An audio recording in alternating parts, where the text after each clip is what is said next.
tunaratibu kuendeleza na kuhawilisha teknolojia na ubunifu. Pia tunakusanya, kuhifadhi na kusambaza taarifa za sayansi, teknolojia na ubunifu. Tuna jukumu la kutafuta fedha kutoka serikalini na wadau wengine kwa ajili ya kutekeleza majukumu yetu ya kuratibu na kuendeleza sayansi, teknolojia na ubunifu. Lakini pia tuna jukumu la kukuza mahusiano ya kikanda na kimataifa kwenye masuala ya sayansi, teknolojia na ubunifu.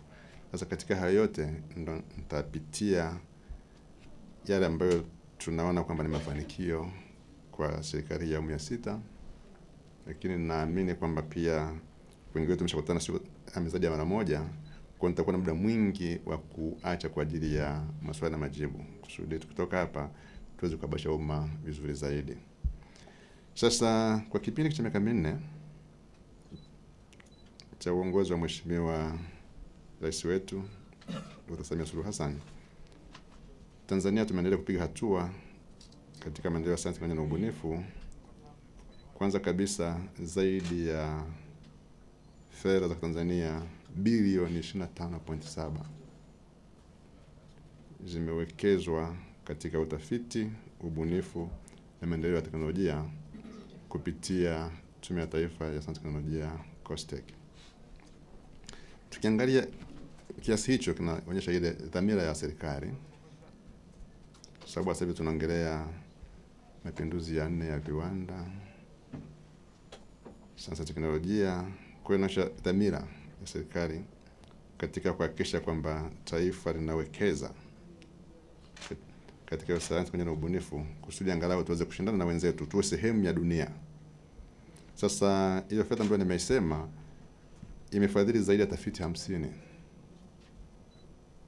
katika sekta ya elimu, kilimo, afya na mazingira, ili kuhakikisha maarifa haya yanatumika kuboresha maisha ya Watanzania.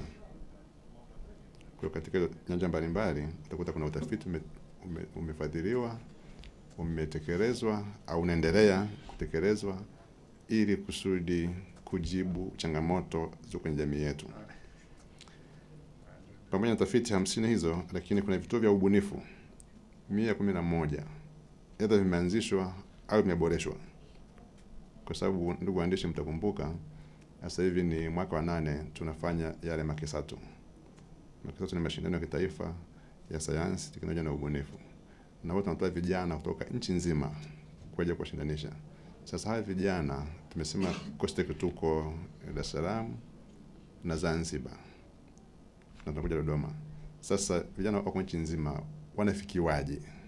Kwa tunashirikiana na wadau mbalimbali wenye vituo vya ubunifu serikalini na sekta binafsi kwa ajili ya kuwasaidia hawa vijana wenye ubunifu zao. Kwa ndio maana vituo zaidi ya 11 aidha vimeanzishwa au vimeimarishwa katika kipindi cha miaka 4 hii. Lakini pia kampuni mpya zaidi ya 70 zimesajiliwa, kwa sababu kwa kipindi hiki tuna vijana zaidi ya 3000 ambao wamefikiwa kupitia makesatu. Lakini wengine mawazo yao kwenda kwenye kubiashirisha yalikuwa bado machanga, lakini katika hawa 3000 kampuni 70 mpya zimeweza kusajiliwa, ikiwa ni matokeo ya usaidizi wa hizo bunifu tunazosema kipindi cha miaka 4 hii. Tukiangalia katika hii serikali awamu ya 6, kama nilivyosema, tuna jukumu la kutafuta fedha kutoka ndani na nje ya nchi. Tuna fedha zipata moja kwa moja zinaingia kwenye ule mfuko wetu wa Mtusate, mfuko wa kusaidia sayansi, teknolojia na ubunifu. Lakini pia kuna fedha ambazo tunazipata za moja kwa moja kwa ajili ya kwenda kwa watafiti.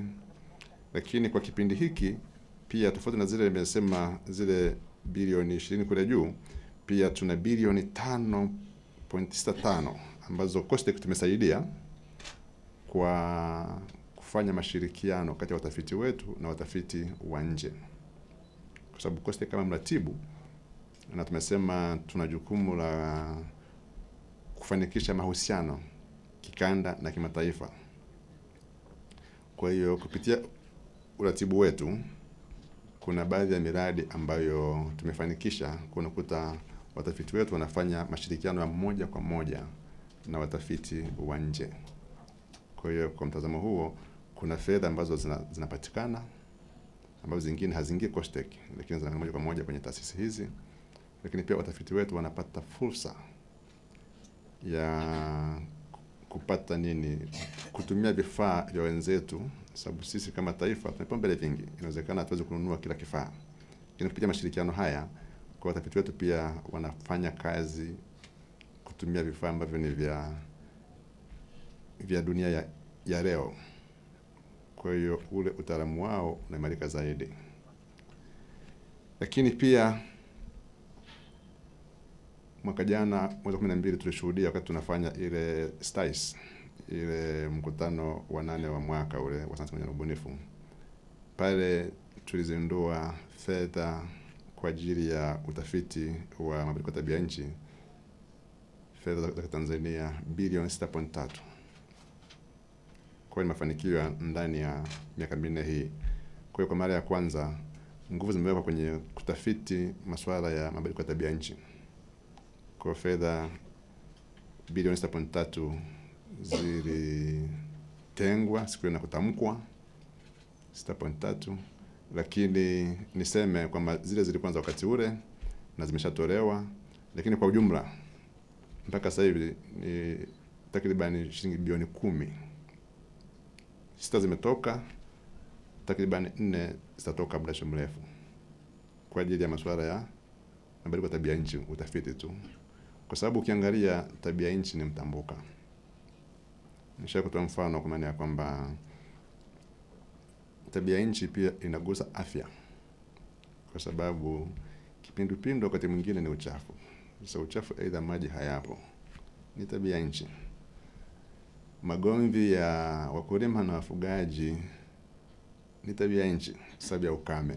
Kwa ndio maana tukisema kwamba zimetengwa fedha bilioni 10 kufanya utafiti kwenye tabia nchi, ina maana kwamba ni jamii nzima yote katika engo mbalimbali, kutegemeana na kitu gani wakati huo kimena nini. Kwa hiyo hilo ni moja ya mafanikio kubwa, na tuna imani kwa maana kwamba tafiti zikamilika tutapata suluhu nyingi, kwa sababu watafiti wetu wao kusema jamii. Kwa hiyo wanaishi kwenye jamii hiyo. Hiyo tabia nchi na watu nao pia. Kwa ndio maana kwamba serikali imeweka hizo juhudi za makusudi kabisa, kusudi kuhakikisha kwamba tunapata matokeo chanya ili kutatua changamoto katika maeneo hayo. Wakati huo pia serikali iliweka mwaka jana pesa shilingi milioni 600 ambazo hizi zililenga miradi ya usalama wa chakula. Ilikuwa ni juhudi za makusudi kwamba ndio utafiti wa tabia nchi unaendelea, lakini specifically kuna watafiti na hii lenga akina mama, watafiti akina mama ambao wamefanya kazi zao kwenye haya usalama wa chakula hapa. Kwa tuone tafiti zipi ambazo zina matokeo chanya ziweze kwenda kusogezwa mbele zaidi. Kwa shilingi milioni 600 zilitengwa makusudi kabisa mwaka jana kuangalia usalama wa chakula, ikihusisha udhibiti wa magonjwa ya mazao, uboreshaji wa uhifadhi wa chakula na ubunifu wa vyakula vyenye virutubisho vya hali ya juu. Tukirudi kwenye ubunifu kwa ujumla wake, pia serikali ya awamu ya 6 ikipindi cha miaka 4 kupitia COSTECH tumeanzisha na kuzoezesha kongano 8 za ubunifu katika mikoa ya Kigoma, Geita, kule Mbeya, Dodoma, Mafia, Morogoro, Singida na Pemba, ili kusaidia sekta ya viwanda vidogo vidogo na kilimo. Na miradi hii imewezeshwa kwa ufadhili wa shilingi milioni 750. Lengo ni kuhakikisha kwamba teknolojia bora zinatumika katika kuboresha uzalishaji wa mafuta ya mawese, wachimbaji wadogo kule Geita, lakini mazao ya baharini kule Pemba. Bado tukiwa kwenye wabunifu, pia mwaka jana mwezi 12 wakati wa ile kongamano letu tunakumbuka kwamba ilizinduliwa mfuko unaitwa Samia Commercialization Fund. Pia ni mafanikio ndani ya miaka 4 ya serikali ya 6. Kupitia Makisatu tumeeleza kwamba COSTECH tunasaidia utafiti na ubunifu. Hawa tunasaidia kwa njia ya mwega. Tunatoa grants. Tunatoa fedha kupatia watafiti kuleta suluhisho kwenye jamii. Tunatoa mwega. Tofauti na ruzuku, sababu ni grant. Unampa anakwenda kufanya kazi kupata matokeo. Wabunifu tunapa fedha, usaidizi mwingine pia na fedha kwa ajili ya kwenda kuboresha ule ubunifu wake. Ni grant anaondoka nazo. Sasa lakini serikali imekuwa ikitoa hizo fedha hazizidi milioni 40 kwa wahitaji. Sasa hawa wabunifu wakienda wakishaboresha bidhaa zao, basi inabidi sasa ziingie sokoni kwenye ushindani. Anahitaji mtaji mkubwa zaidi. Sasa tena huwezi kumpatia mwega. Ndio maana mwaka jana pale mwezi 12 tarehe 2 tulizindua Samia Commercialization Fund, ambayo ni fedha kwa ajili ya kutoa usaidizi kwa maana ya mkopo kwenye gharama nafuu. Tunaita revolving fund, kwamba akope, afanye ubunifu wake, arejeshe mwingine akope. Kwa hiyo siku zile serikali ili pledge bilioni 2.3. Ndio maana mfuko ukazinduliwa. Sasa kwenye utekelezaji, sababu kuzindua ni matamko, serikali imeshasema na jina Mheshimiwa Rais ameshakubali wito Samia Commercialization Fund. Sasa kwenye utekelezaji ilibidi tuambie tutafute taasisi ya fedha ya kufanya nao kazi. Sasa tuko kwenye hatua za mwisho, kwa sababu tulitangaza tukafanya mchakato. Kwa awamu ya kwanza hii CRDB ndo aliibuka kidedea, kwa tunamaliza naye hatua za mwisho. Kwa sababu hii fedha bilioni 2.3 serikali imetoa, tufahamu hivyo kwamba hawa vijana wana mawazo mazuri sana, wana ubunifu nzuri sana, lakini bunifu kama biashara nyingine huwa inaweza ikadondoka. Ndio maana serikali mfanya biashara kusudi kwa pesa anataka uweke dhamana. Wao wanasema collateral. Weka nyumba, weka kiwanja. Tunafahamu hiyo. Sasa hii fedha yenyewe inakutumika kama dhamana, ni garanta.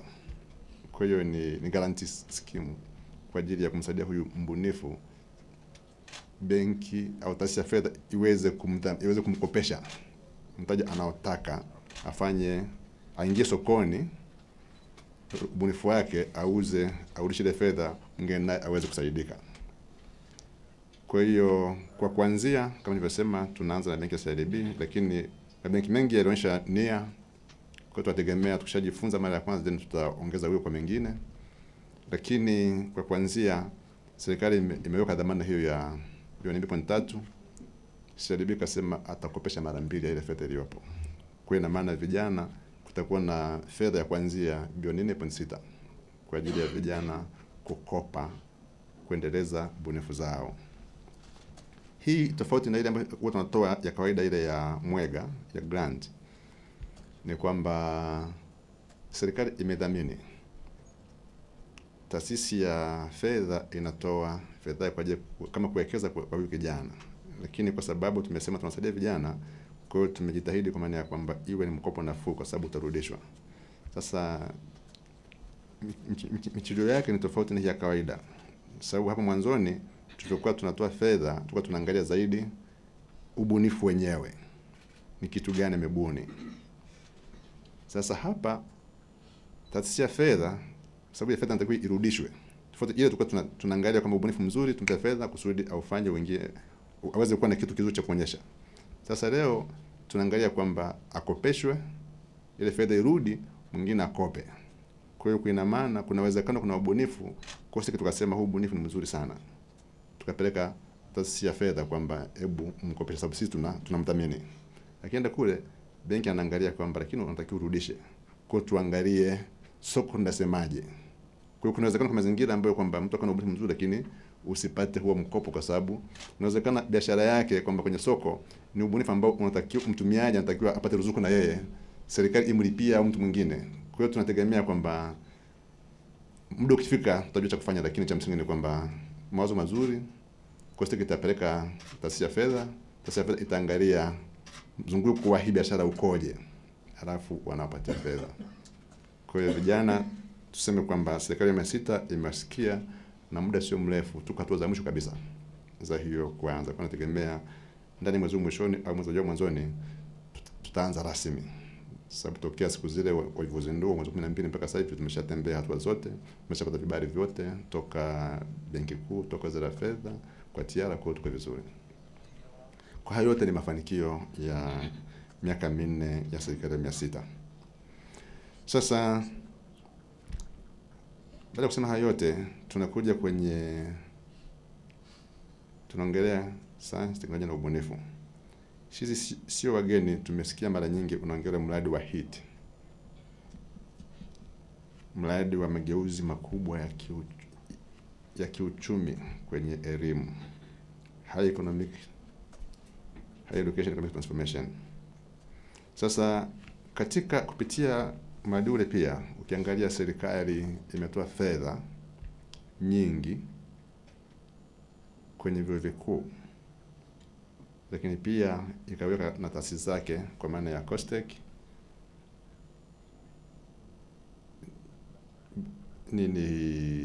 Loan Board na TCU. Ilikuwa ni kwamba vyuo vikuu wanaandaliwa kwa ajili ya kufanya hiyo mageuzi ya elimu. Maana yake utafiti unaboreshwa. Utafiti ukiboreshwa na ufundishaji pia tunategemea mazao yake, ubunifu utaongezeka. Tafiti zitakuja na matokeo mazuri. Sasa kupitia hapo COSTECH pia amepata fedha. Miundombinu imeboreshwa kote vyuoni. Kwa tukiangalia kwamba nini hiyo mafanikio, miundombinu mingi sana imeboreshwa. Mitaala ya kufundisha imeboreshwa kusudi tuje kufikia hiyo mageuzi makubwa. Lakini pia majengo yamejengwa kwa maana miundombinu ya utafiti. Katika hilo tunasema kwetu at least kwa COSTECH zaidi ya bilioni 9 zimetengwa kwa ajili ya kwanza kukarabati ile jengo letu pale Dar es Salaam, lakini pia kujenga jengo jipya hapa Dodoma, sababu ndo makao makuu ya nchi. Serikali ipo Dodoma, kwa hiyo lazima pia COSTECH tuwepo. Sasa jengo sio issue ni kwamba Dar es Salaam ni jengo letu la COSTECH tujenga wenyewe. Sasa tukijenga Dodoma, ina maana Dar es Salaam tutakuwa na nafasi ambayo tunaiacha kwa ajili ya kuchukua makampuni machanga mengi. Sasa pale COSTECH tukumbuke tuna ule ukumbi wa ubunifu, lakini pia tuna ile atamizi yetu. Atamizi tunatamia kampuni changa. Kwa hiyo tunapojenga Dodoma, ina maana baadhi ya wafanyakazi wetu tutakuja Dodoma. Nafasi tunaacha pale Dar es Salaam, tunaongeza wigo kuwapa nafasi vijana kwa ajili ya kuwatamia pale Dar es Salaam. Kwa hayo yote ni mafanikio ya serikali ya awamu ya 6. Nimalizie kwa mifano miwili, alafu nipate kusikiliza. Serikali ya 6 pia imeongeza tunasema diplomasia ya kiuchumi, imefungua milango. Ndio maana nikasema watafiti wetu wanapata mashirikiano, lakini pia wabunifu wetu.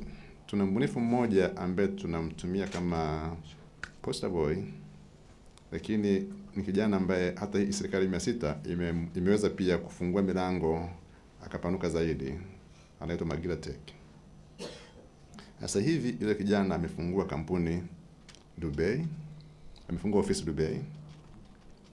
Pia anafanya kazi Kongo DRC. Ni kijana mbunifu ambaye amelelewa pale COSTECH. Ila hii kampuni ameofficially kufungua Dubai na DRC ni kipindi cha miaka 4 ya Mheshimiwa Samia Suluhu Hassan. Kwa kufungua ofisi hizi ameajiri anafanya kazi jumla zaidi ya 120 ambao anao sasa hivi. lakini katika 2020 ina maana kwamba kuna Watanzania hatari ambao pia amewapeleka Kongo, amewapeleka Dubai kufanya kazi. Lakini kwa sababu ya ile mfumo wa ubunifu ulivyo, kazi anazozipata nyingine ana subcontract kwa makampuni machanga mengine, kwa anazidi kutoa ajira kwa wengine hata ambao sio aliona pale kwake, kwa inaongeza ile wigo ule. Lakini pia of course kama nimesema, na ofisi Dubai na Kongo, lakini pia hata hapa nyumbani, kwa sababu anashughulika na masuala ya tehama, masuala ya usalama mtandaoni. Kwa hiyo pia anatoa huduma kwa makampuni yetu ya simu, mabenki. Kwa hayo yote ni ya kujivunia hii serikali ya 400 ambayo inaongozwa na Mheshimiwa Samia Suluhu Hassan. Mfano wa mwisho natolea, nishawahi kusema kabla, kuna vijana 4 walianzisha kampuni yao kutoka UD kutengeneza mbolea. Hii mbolea tunasema ni organic fertilizer, mbolea isiyotumia kemikali. Of course walianzia kwa jengo la kuazima. Serikali ya 400 hii wamefanikiwa kujenga kiwanda chao kule Kibaha, wanaitwa Hakika Fertilizer. Wanatengeneza mbolea kwa kutumia mabaki ya vyakula.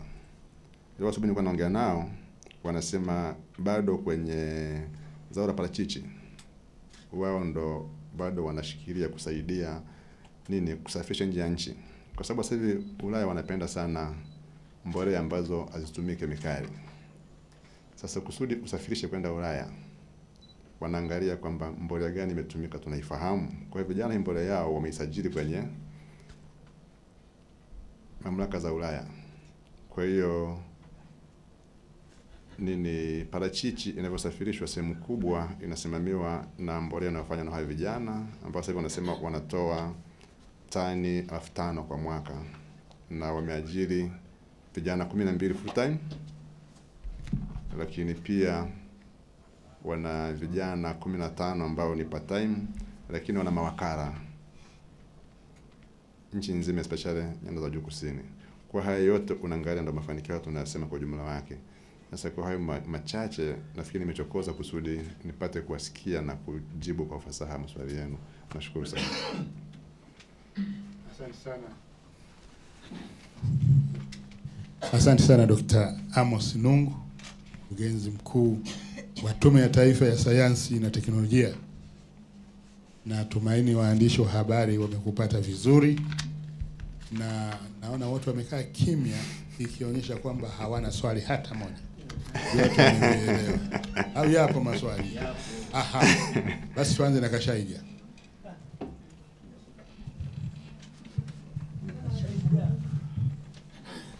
Asante kwa kunipa kipaumbele Mheshimiwa. Naitwa Jenibet Albert Kashaija kutokea Radio Maisha. Mheshimiwa, nimeona of course umewekeza katika upande wa bunifu, fedha nyingi, lakini pia umejikita sana katika upande wa vyuoni na maeneo mbalimbali. Wapo vijana mtaani na wao wana akili nyingi ya kubuni vitu mbalimbali. Wengine tukiwashuhudia katika maeneo mbalimbali, sasa katika upande wa maonesho na maeneo kadha wa kadha. Labda pengine kama nyie Costech, mnawasaidiaje hao bunifu kutoka kumtaani ambao pengine hawajajulikana, ili wao at least wapate nafasi ya kuweza kutangaza bunifu zao au kusaidiwa zaidi katika hili swala? Mkurugenzi, naitwa Ramadhani Hasani na natokea Tanzania Digital. Mkurugenzi, tumeona serikali imeweka fedha kwenye swala la utafiti. Tumeona zaidi ya bilioni 6 hapo imetoka. Sasa nilikuwa nataka kujua matokeo ya hizi tafiti, kwa sababu serikali hapo tumeona imeweka fedha nyingi zaidi ya bilioni 6. Kwa hiyo tupate matokeo ya hizi tafiti zikoje?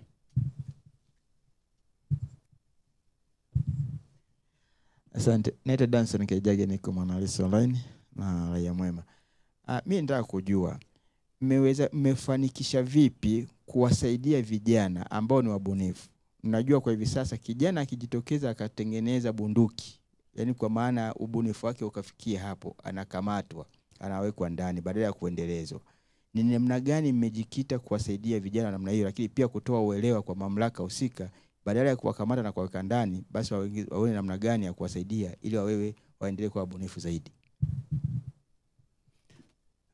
Naitwa Richard Mwaikenda, kamanda wa Matukio Online TV na CCM Blog. Mimi nitaka kujua mnawatamia vipi vijana ambao ni wabunifu.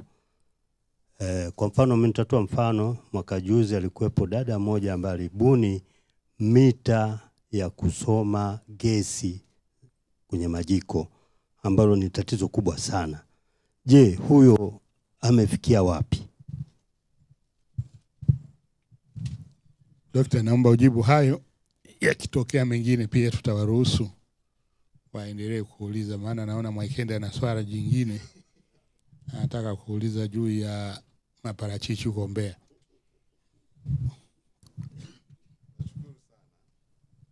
Sana. Tuanze, of course tumeanza na hii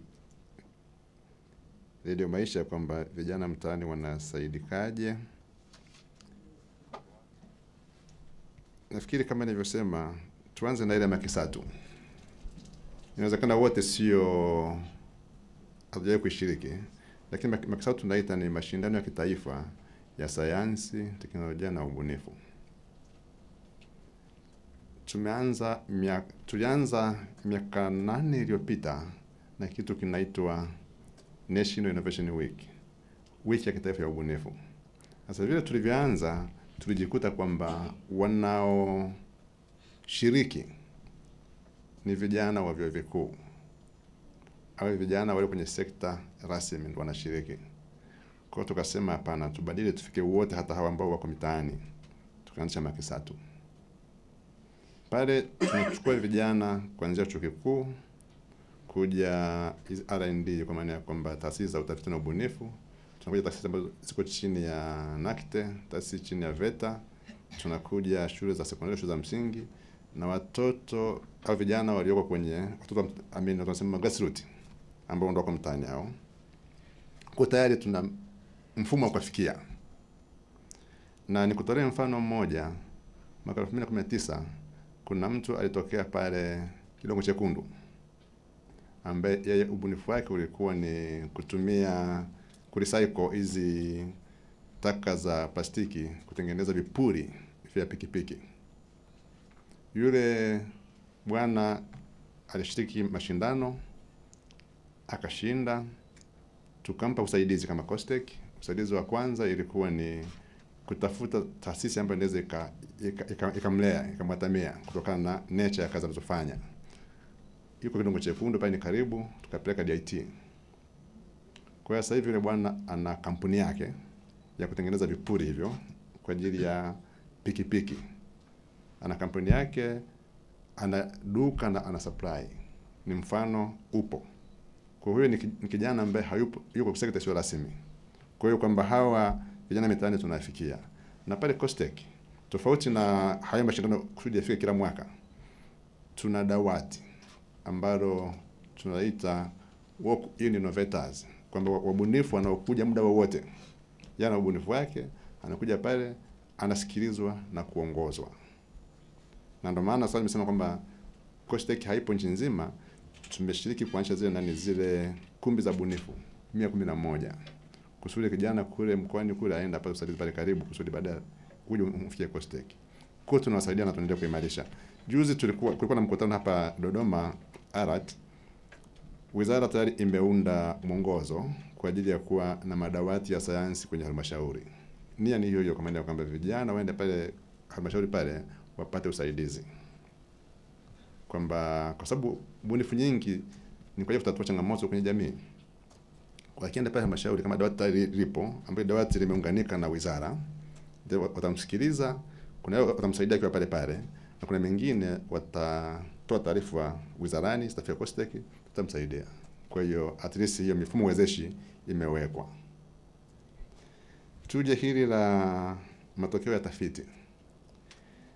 Matokeo ya tafiti ndio kuna uwezekano ni kweli yasionekane mara moja, lakini huwa ni kwamba nani mlaji wa hizo tafiti. Kwa sababu ubunifu mara nyingi kama tumesema ni kwamba kijana yuko mtaani, sio kijana hata wewe umeona kuna changamoto unataka kuitatua. Na ndio maana kama mlisikia hivi karibuni kwamba kuna kijana mmoja alibuni mfumo wa kununua gesi, wanasema kopa gesi, ndio sababu ni changamoto ambayo mwenyewe aliishi kwamba gesi imenishia, nataka ndio mtungi mzima, kwa nini nisikope kidogo? Kwa hiyo tafiti zinatumika, lakini wakati mwingine mlaji anakuwa mpaka ije kufikia mwananchi inawezekana usione mara moja. Lakini nikutolea mfano mmoja mwepesi. Miaka 5 iliyopita mheshimiwa waziri mkuu wetu alisema tuna changamoto ya mafuta ya kupikia, tunaagiza sana toka nje ya nchi, kwa hiyo tuna mkakati wa mafuta hapa nchini. Akasema chikichi ni zao la kimkakati. Kwa hiyo COSTECH tutoa fedha, watafiti toka TARI, taasisi ya kilimo kule Kikinga, Kigoma, wakafanya utafiti. Sasa of course utafiti unachukua muda mrefu. Kwa hiyo sasa kuna miche ambayo imezalishwa ambayo inatoa mafuta mengi. Kwa hiyo utafiti matokeo yake yapo yanatumika. Ila wakati mwingine wewe mwananchi wa kawaida anaweza kusione mara moja, ila yapo kwa namna mbalimbali.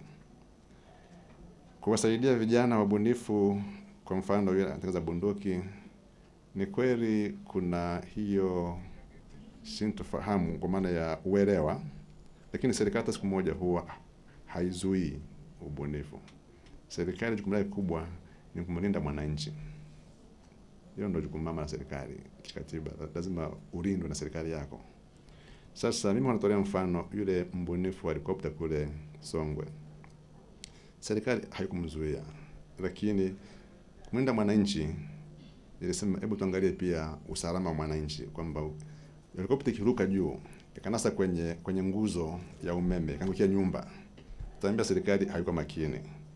Kwa hiyo sio kama inazuia, lakini najaribu kuchukua tahadhari kwamba twende pamoja, pia tuende na wenzako walioko pembeni yako. Sasa huyu wa bunduki ni hivyo, kwa maana ya kwamba serikali inaendelea kwa mazingira rafiki, mazingira wezeshi, kusudi huyu mbunifu anapopatikana ajue aende wapi, afanye kazi na nani. Kwa sababu ubunifu upo, lakini unabuni kwa ajili ya nini? Kutatua changamoto kwenye jamii. Ubunifu kusudi uweje? Hiyo jamii kuna mlaji ambaye aje kula ule nini matokeo ubunifu wako, si ndio? Kwa maana mnunuzi. Sasa unapotengeneza bunduki, mnunuzi ni nani? Tumeelewa logic yangu?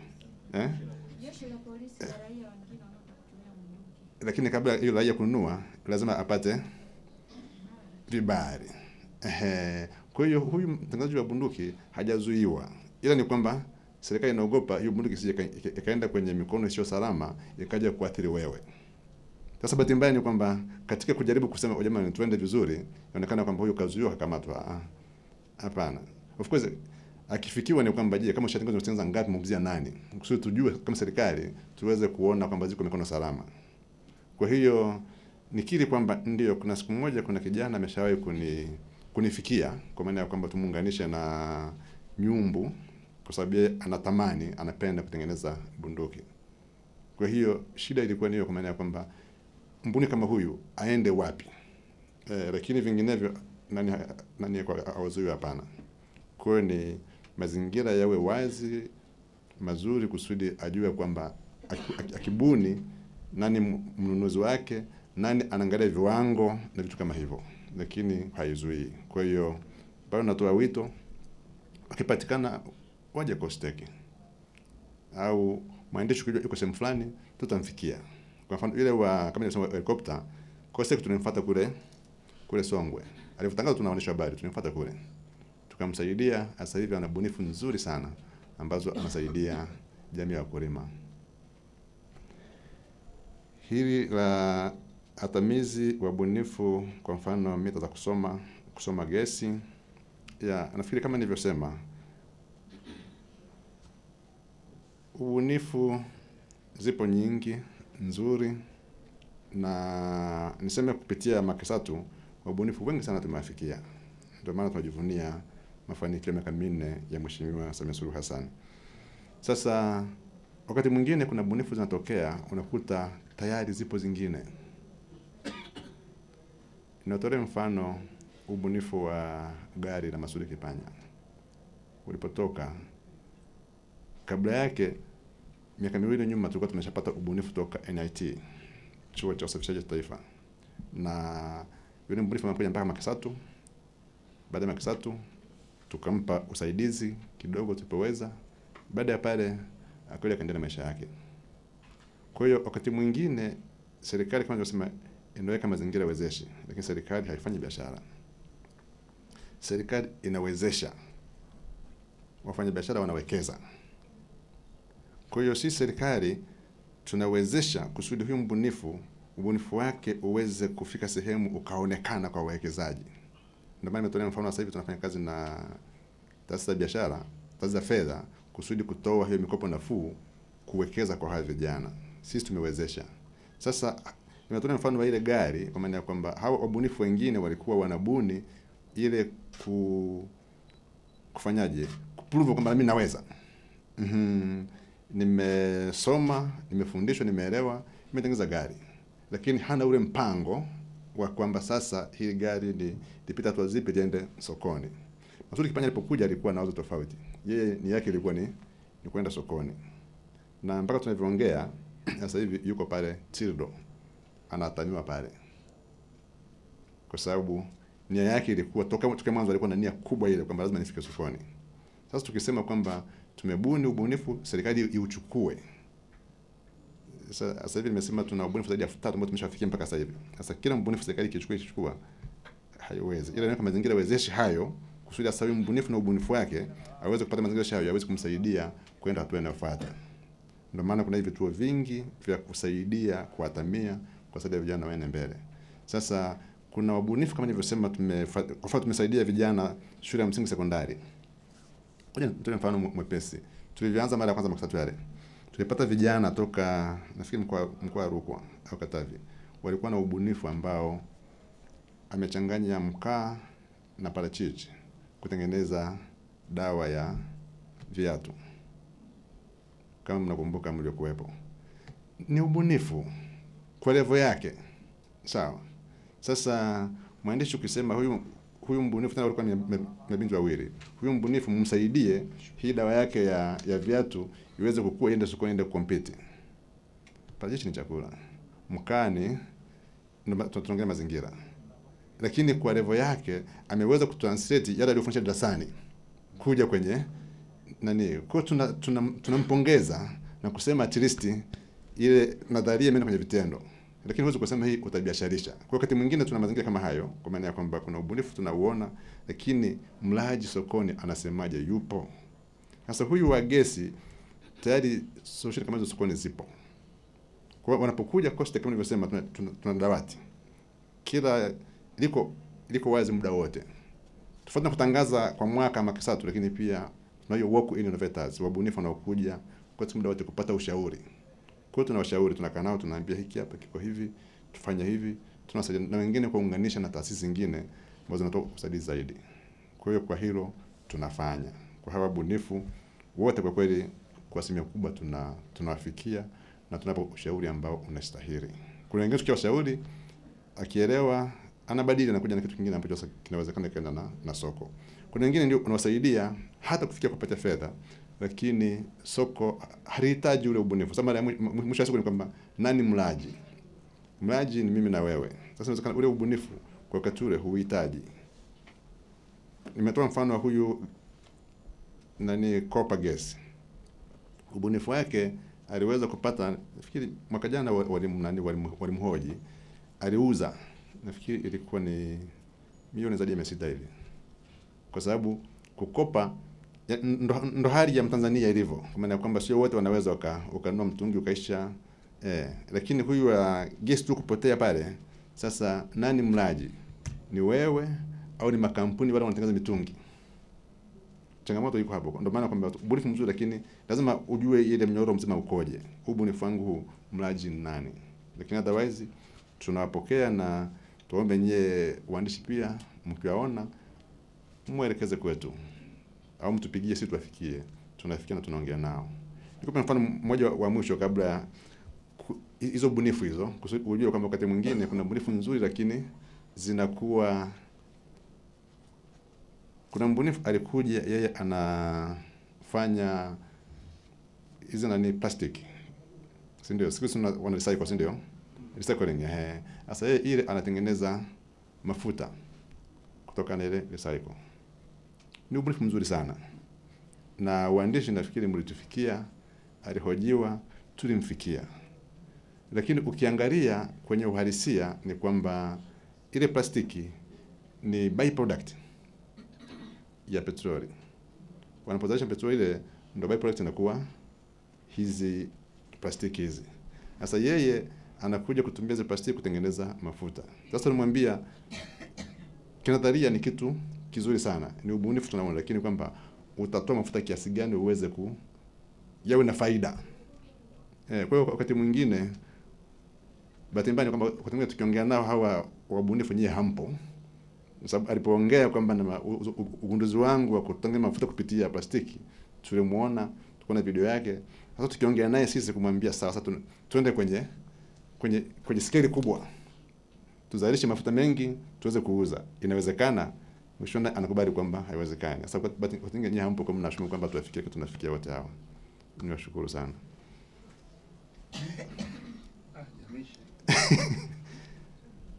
Yamekwisha.